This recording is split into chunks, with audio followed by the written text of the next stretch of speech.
Mong i-upgrade ang iyong mga gamit sa paggugupit, check out mo na to sa may Yellow Basket. So yun mga kagupit, naghahanap ka ba ng mura, solid at quality na clippers? Kung ikaw ay isang barbero, baguhan ka man or ikaw ay matagal na nagugupit, baka para sa itong video na to, no? So ito nga pala ay Made Show. Ayan, 10 plus. Ito ang kanyang brand, Made Show 10 plus, no?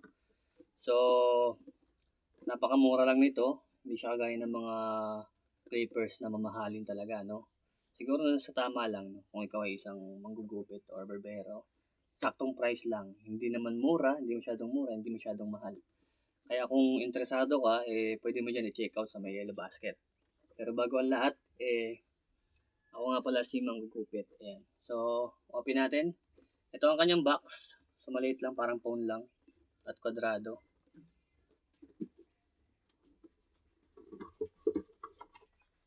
Ayan. So, kapag binili mo siya, meron siyang ganito.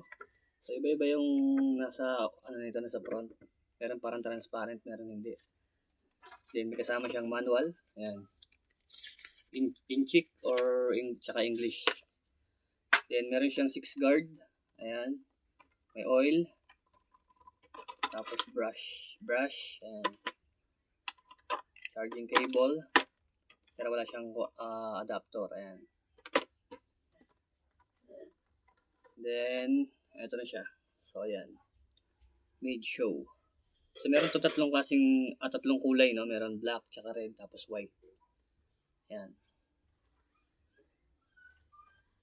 So, kung gusto mo at naghahanap ka ng pag-upgrade ka ng iyong clippers, no? Kung ikaw yan nagugupit at gusto mong i-upgrade ang iyong mga gamit sa paggugupit, check out mo na to sa may Yellow Basket. Testing mo lang din, no? At mag-review ka rin, no? Kung sino yung mga barberong gumagamit ng ganitong klaseng clippers, no? So, check natin. Wait. Ceramic blade na nga pala ito. Ayan. Hindi ito umiinit.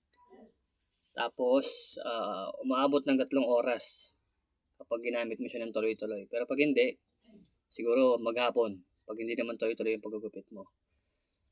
Ayan. Tapos, i-charge mo siya ng 3 oras. Ayan. So, meron itong 5 notches or 4 notches. Malagatik yan kapag pinipihit mo. Ayan. So, check natin. Yung kanyang switch ay nandito sa gitna.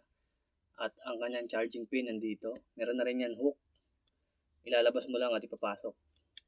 Yun yung kagandahan sa kanya. Kasi yung ibang clippers, yung hook fix. Ito, pwede mong ilabas, pwede mong ipasok. So, check natin kung maingay ba o hindi.